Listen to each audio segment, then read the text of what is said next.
السلام عليكم ورحمة الله تعالى وبركاته. muuqaalkan maaha muuqaalada aad iga barateen.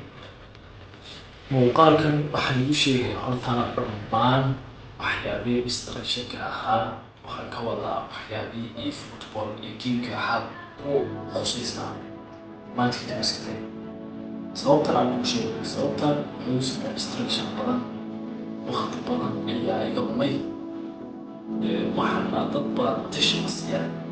marka insha Allah waxaan isku dayayaa in waqtigaan iyo football waxaa ku bixin jiray aan ku bixiyo in dadka la taliyo aan waxyaabihiisu iyo wadaasada kala finance technology ammaanka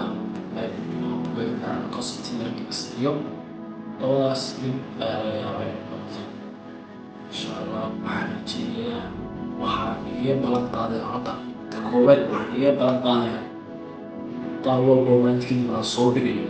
waxaan ku soo dhigay aan macno leh waqti u qalma wax badanna laga faa'iidi karo insha Allah soo diyaariya qaaladaas